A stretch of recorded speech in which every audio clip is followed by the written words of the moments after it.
¿Y qué se pide de ese ministro, de ese sacerdote, de ese administrador?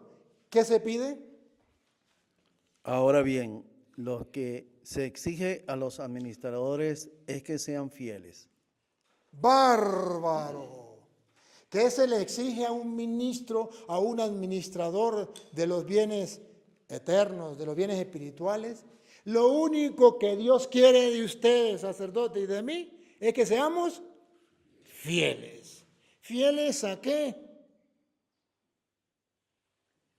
También a eso, también eso.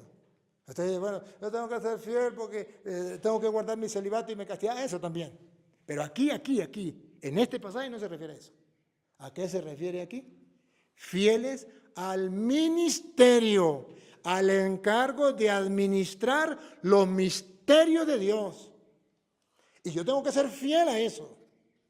O sea, estoy administrando, no la plata de la parroquia, estoy administrando no las cosas de la parroquia, estoy administrando los bienes espirituales para el pueblo, para que el pueblo pase en medio del Jordán y alcance la tierra prometida, para que puedan pasar al otro lugar. Lo estamos administrando, porque eso es lo que Dios pide. De un ministro lo que se pide es que sea fiel. Bueno, si queremos ver entonces cuál es el trabajo exquisito de un administrador específico, miremos a Jesucristo cuando nos llamó. San Marcos capítulo 3, versículo 13. San Marcos 3:13. Cuando Jesucristo nos llamó, San Marcos 3:13. Lo llamó a ellos y nos llamó a nosotros. Somos ministros del Señor, somos apóstoles del Señor, somos los sucesores en la persona del obispo, sucesores directos, y nosotros los ayudantes de los sucesores del obispo, de los apóstoles, perdón, que son los obispos. Pero veamos, lo que se pide de un administrador es que sea fiel. ¿Fiel a qué? Bueno, a la tarea, al encargo. ¿Y cuál fue el encargo? Marcos 3:13. Veamos el encargo y aquí entonces tú y yo nos podemos entender claramente qué es lo que tenemos que hacer. Jesús subió al monte y llamó a los que él quiso. Sacerdotes, Jesús subió al monte y llamó a los que él quiso. ¿Qué significa esto en castellano? Que usted está aquí no por casualidad. Que usted es sacerdote no por casualidad. Que usted es sacerdote porque Dios quiso. Listo. Llamó a los que él quiso. Aquí no es simplemente que el que quiera. No, aquí es el que, de ahí que el obispo es el que dice si lo ordena, cuándo lo ordena o si no lo ordena. Terminé 4º año de teología. Bien, te felicito. Y ya el obispo obligatoriamente me tiene que ordenar, ¿no? ¿Y cuántos han quedado en 4º año de teología sin ordenarse? El obispo yo no. Me contaban que ahorita, por allá en Táchira creo que fue, iban a ordenar a uno y le faltaba un día para ordenarlo y el obispo dijo no lo ordenó. Pero Dios quiso que nosotros fuéramos sacerdotes porque Él llamó a los que Él quiso. ¿Y por qué no llamó a otros? Porque no quiso. Pero en el grupo de ustedes no había con más cualidades, más intelectuales, bueno, más estudiosos, a lo mejor más espirituales. De sobra. Yo no sé de ustedes cuánto entraron. Conmigo entramos 55 y nos ordenamos 5. Se salieron 50. Ustedes, cada uno tendrá su historia, ¿no? ¿Cuántos? 38 y se ordenaron 8. Cada uno tiene su historia, pero no ordenamos lo que Dios quiere. Llamó a los que Él quiso. Ahora bien, ya listo, somos ministros, llamó a los que Él quiso, somos administradores, está bien, ya listo. Pero ahora, ¿para qué nos llamó? Llamó a los que Él quiso. Y se reunieron con él. Así instituyó a los 12, a los que llamó también apóstoles, para que estuvieran con él. Primero, para que estuvieran con Él. Y segundo, Y para enviarlos a predicar. bárbaro. 2 cosas. Primero, para que estuvieran con Él. Y segundo, para enviarlos a predicar. ¿Qué es lo que se necesita un administrador? Que sea fiel. 2 cosas dice la Biblia que Jesús quiere de nosotros. Que estemos con Él. ¿A eso qué nombre le ponemos? Oración, contemplación, meditación. Que se supone que ustedes lo hacen. Para eso nos enseñaron en el seminario. Y nos lo dijeron 1000 veces. Yo creo que más de 1000 veces nos lo dijeron. La vida del sacerdote depende de la oración. Listo. Eso lo sabemos. Y si perdemos la oración, nos vamos para el suelo. Usted y yo lo hemos comprobado. Sin oración no funcionamos. Eso es como los carritos chocones. ¿Usted ha visto los carritos chocones? Yo no sabía los carritos chocones, yo nunca. Yo fui del campo, dijo uno por allá, campesino del campo. Y la primera vez que me sacaron por allá, ya estaba yo grande. Y yo era seminarista. Y me llevaron por allá y yo me fui. Y yo quería montarme en un carrito chocón. Y me monté en un carrito chocón. Todo el mundo, cuando la gente se baja en uno, se monta en otro. Y yo llegué, me monté. Y cuando todo el mundo le da, arranca. Y yo, nada, no arrancaba. Y yo decía, de malas, primera vez que me monto y no arranca el carrito mío. Y echo una miradita para atrás y había un señor riendo de atrás mío. Tenía una cuerdita que pegaba arriba, la tenía doblada para acá. Y me dice, joven, usted no ha pagado.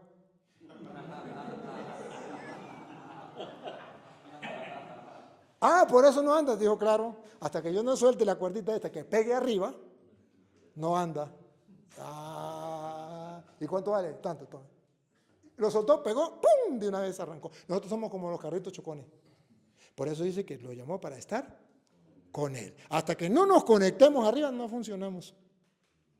Somos carritos con todas las cualidades, somos sacerdotes, somos curas con parroquia, con gente, con grupo de apostolado, con cuantos encargos, hasta damos clases en la universidad y tantas cosas que hacemos, capellán de esto, capellán de allá, somos músicos, somos lo que sea, pero sin oración, listo, no funcionamos como sacerdotes, como ministros. Eso ya lo sabemos, lo saben ustedes por experiencia. Y lo sé yo por experiencia. Yo lo sé por experiencia. Algunos de ustedes han visto mi trabajo y yo por prueba, en ocasiones he dejado de orar y le digo, Señor, tú me entiendes, ¿no? Y voy a hacer algo, no funciona. Y yo le decía a uno de los padres, decía, mi trabajo más que estudiar o más que es orar. Para yo poder tener el contacto directo arriba, para que me ilumine, para que me recuerde las citas, para que me dé ideas. Y lo voy desarrollando, pero lo más que hago es orar. Porque dice el Señor, las 2 condiciones. Primero, para que estemos con Él. Dediquémosle tiempo. Me decía un sacerdote de mí una vez, y yo le dije, Padre, aquí entre nos, ¿y cómo es la oración suya? Dijo, no, pues yo, en la mañanita yo me paro a las 5 de la mañana a orar. Le dijo, perfecto. ¿Y cómo hace? No, pues agarro la bicicleta, me pongo la bicicleta ahí y me pongo a ir a hacer oración, rezo el rosario haciendo la bicicleta y pongo los laudes, escucho los laudes ahí y va en la bicicleta y así es su oración, sí. Y no tiene tiempo así para sentarse, a meditar delante. No. Es que tengo muchas cosas que hacer. Ya. Claro, ¿no? Sacerdote moderno. Ustedes me comprenden. Para estar con Él. Y segundo, para enviarlos a predicar. Es un ministerio. Ese es el trabajo que tenemos. Lo propio del sacerdote es predicar. ¿Saben que yo no sabía por qué existen las cartas pastorales? Y yo pensé que cartas pastorales era porque un hombre que era pastor, conciencia de pastor, o sea, un obispo pastoral, que le gustaba la pastoral, escribió una carta pastoral a una parroquia. Y me puse a ver que no las cartas pastorales son 3. Primera de Timoteo, segunda de Timoteo y Tito. Y yo no sabía por qué eran pastorales. Y siempre tuve esa idea. Yo creo que yo a esa clase no fui. Pero estudiando me di cuenta que son pastorales porque son cartas que San Pablo escribe, no a los romanos, carta a los romanos, no a los filipenses, a la comunidad de Filipo, a la comunidad de Éfeso. No es carta a las comunidades, es carta a los pastores de la iglesia. A bárbaro, pero llama pastorales. Carta dirigida a los pastores de la iglesia. Son 3 nomás. Primera de Timoteo, segunda de Timoteo y Tito. Pablo, obispo, apóstol, le escribe a Timoteo, obispo, le escribe a Tito, que son pastores de la iglesia. Y por eso se llaman pastorales. Pero eso es en tiempo de Pablo. Y en tiempos actuales, ¿quiénes son los pastores de la iglesia? Los obispos y los curas, ustedes y yo. Y qué curioso que San Pablo haya escrito esas 3 cartas a los pastores. ¿A ustedes no les interesa saber qué le dice Pablo a los pastores de la iglesia? Pues con referente a lo que dice Jesucristo nuestro Señor, que lo llamó para estar con Él y para enviarlos a predicar, San Pablo, se lo resumo, San Pablo, por ejemplo, en 2 de Timoteo capítulo 4, versículo 1 en adelante, San Pablo le dice a el obispo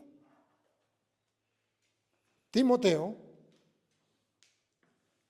cuál es la misión como pastor en la iglesia. No a una comunidad, a un pastor, a un sacerdote, a un obispo. ¿Cómo le dice San Pablo? 2 de Timoteo, capítulo 4, versículo 1 en adelante. Te conjuro en presencia de Dios Te conjuro en presencia de Dios y de Cristo Jesús, que ha de venir a juzgar a vivos y muertos. Le está diciendo usted como pastor, ¿sabe esto lo que le estoy diciendo? Que Jesucristo va a venir a juzgar a vivos y muertos. Usted no escapa de eso, ni yo tampoco. Por su manifestación y por su reino. Proclama la palabra. Bárbaro. ¿Qué le dice Pablo a Timoteo? Que le conjure por Cristo Jesús que ha de venir a juzgar a vivos y muertos. Que proclame la palabra, que predique la palabra. ¿Para qué lo llamó? Para que estuvieran con él y para enviarlos a predicar. Predica la palabra. Insiste Insiste a tiempo y a destiempo. bárbaro. ¿Qué quiere decir insiste?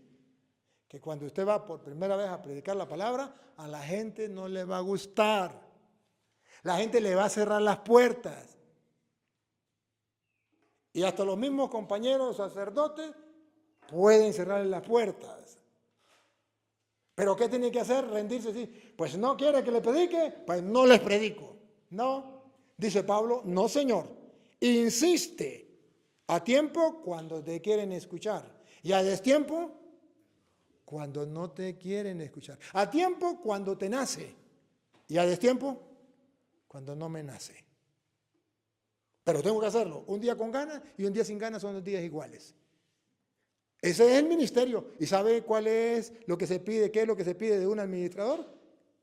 Que sea fiel. ¿A qué? A estar con Dios y ir a predicar. Hiciste a tiempo y a destiempo. Ya comenzamos mal. Ya comenzamos mal. El examen, ya comenzamos a revisar el examen. Ya comenzamos mal. No estamos predicando la palabra de Dios a tiempo y a destiempo. Y no estamos insistiendo.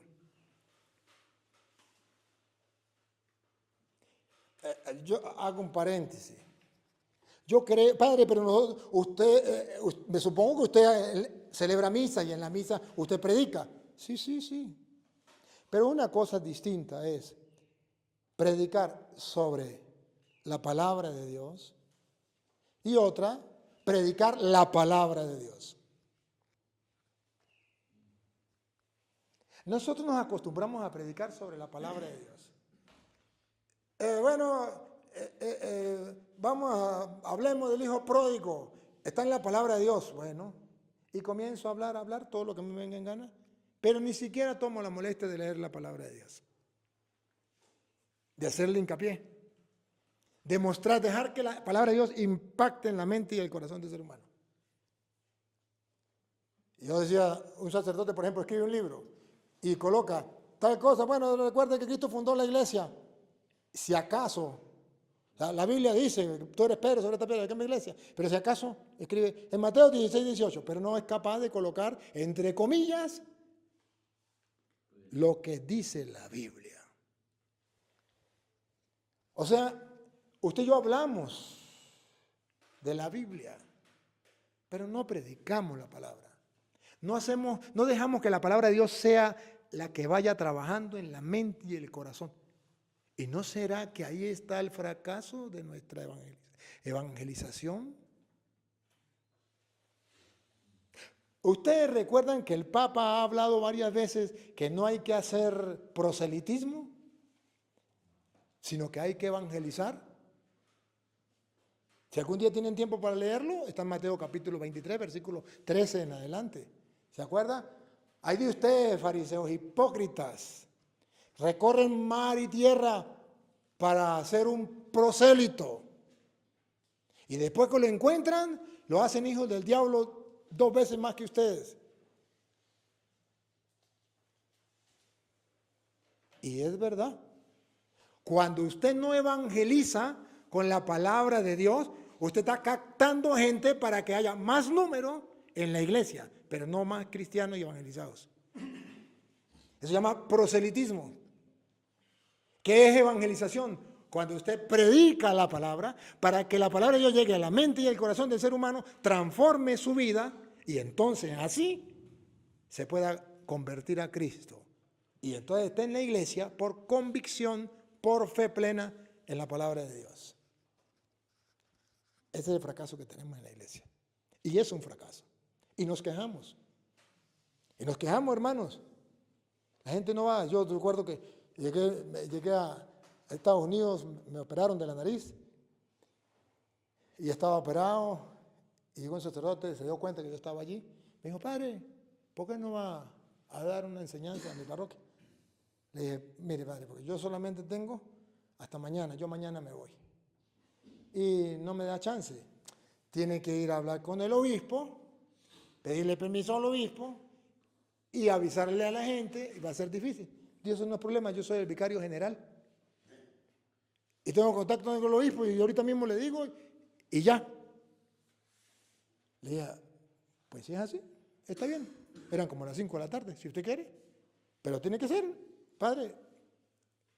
Usted me dice, mañana yo me voy, antes de irme, yo paso por allá. Dijo, está bien, lo vamos a hacer dentro de la iglesia, padre. Le dije, está bien. A las 7 de la noche me llamó y me dijo, ya tengo el permiso del obispo, ya hablé con él, ya todo, ya pasé por información por internet. Y padre, tengo que decirle que no lo podemos hacer en la iglesia, porque en la iglesia caben 1000 personas y ya se llenó el cupo. Ah, bueno, hágalo afuera. Al otro día yo llegué a mediodía, la enseñanza era a las 2 de la tarde, llegué a mediodía porque el padre me dijo que fuera a almorzar, y llegué a mediodía y estaban como unos 10 sacerdotes más, y comenzamos a comer, y me dice, ¿sabe cuánta gente ha llegado? 5000 personas. Mire la hora que es, las 12, la enseñanza es a las 2, nos falta mucha gente todavía. Y dice mi padre, yo no entiendo. Yo en mi parroquia le digo a la gente, venga un momentico, vamos, un mes, vamos a dar una enseñanza, y me llegan 3, 4, 5 y le doy una enseñanza de 10 minutos y ya están aburridos y se van. Y este cura viene, en un momentico, de un día para otro, ya 5000 personas, le predica 2, 3 horas y la gente quiere más y quiere más. Yo no entiendo, dijo un padre, yo le doy la respuesta. Eso es fruto de la oración y fruto de que él predica la palabra de Dios, y la palabra de Dios tiene imán, atrae. La palabra de Dios atrae, gusta, es como la miel al paladar. Y yo le dije, no se hable más. El Padre dijo, ya respondió el Padre. Y les debo decir que eso es verdad. Eso no es mentira. Y yo lo he comprobado, si quieren comprueben ustedes. Una de las dos cosas. Estar con Cristo, una de las dos. Y predicar la palabra de Dios. Y verán, señores, al diablo pasar trabajos. La vida de ustedes cambiará y la de su parroquia cambiará. La gente comenzará a creer. La gente buscará de Dios. La gente se transformará. Yo he visto transformaciones y conversiones de diversas clases de personas. Porque creo esto. Ah, pero Pablo se lo dice. Predica la palabra. Insiste, a tiempo y a destiempo. ¿Qué más?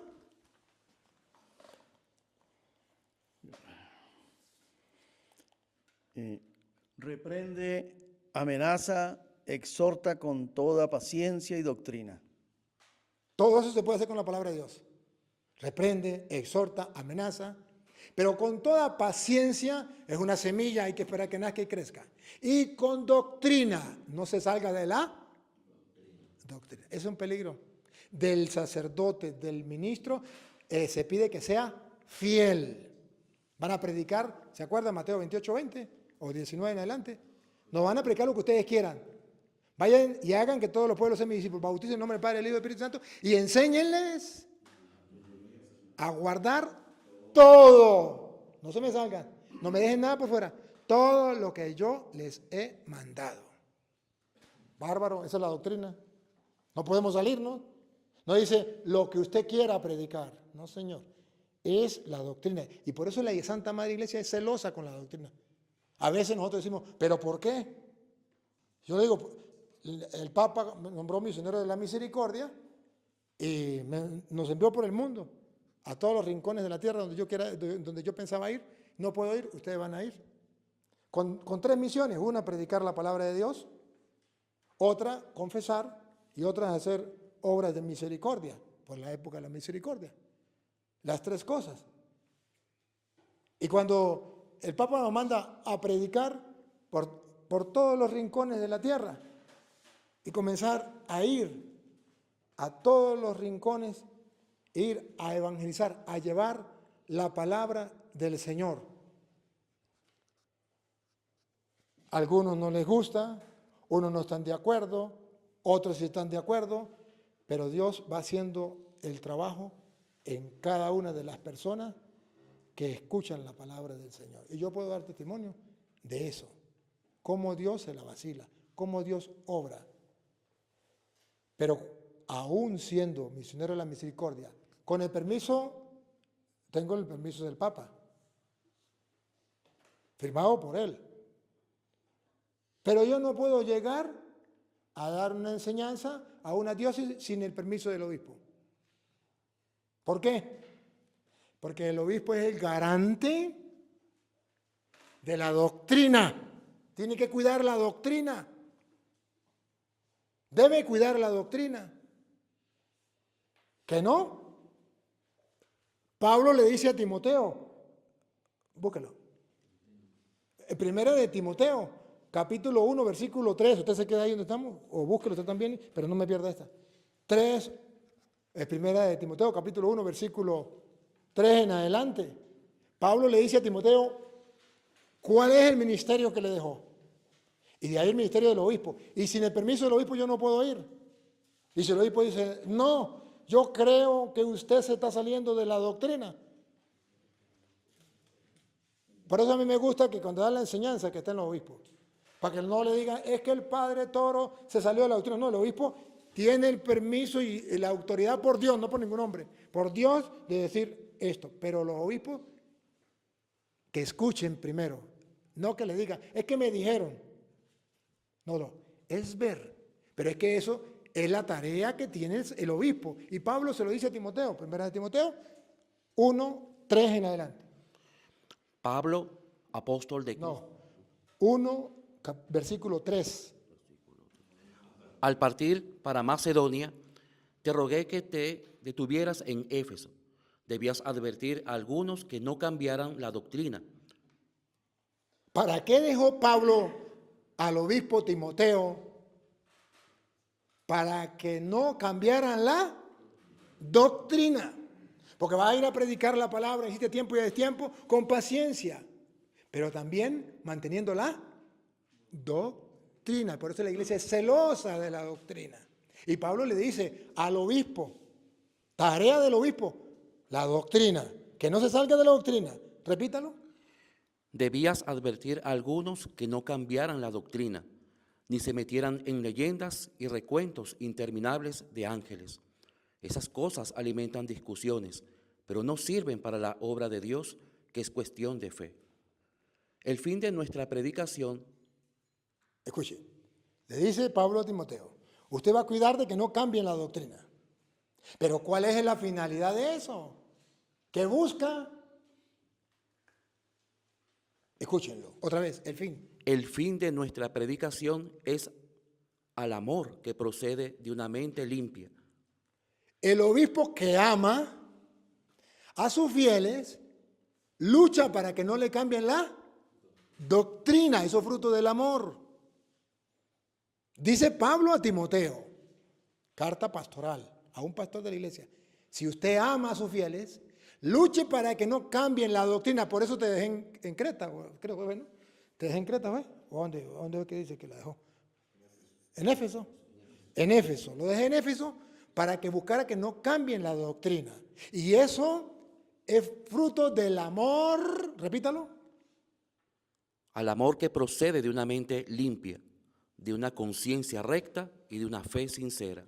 El obispo que tenga una fe sincera no permite que cambien porque tiene una fe firme. El cura que tenga una fe firme, una fe sincera, ¿saben qué significa sincera?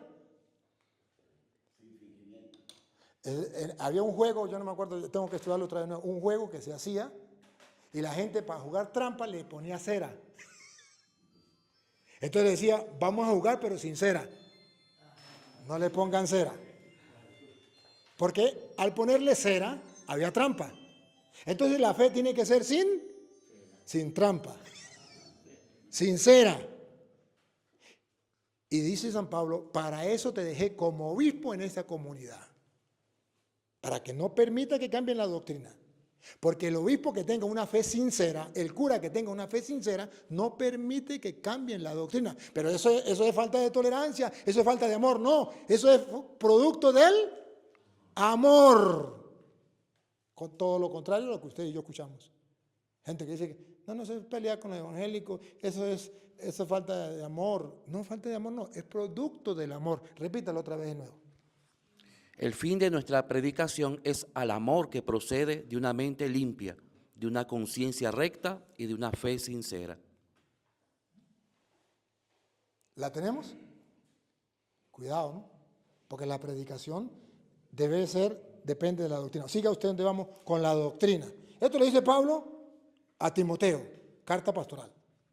Porque vendrán tiempos en que los hombres no soportarán la doctrina sana. ¿Por qué tenemos que predicar la palabra de Dios a tiempo y a destiempo? Porque vendrá un tiempo futuro donde llegan los evangélicos, en que los hombres no soportarán la doctrina sana. Entonces le meterán cera. No es una fe sincera, es con cera. Ya no soportarán la doctrina sana.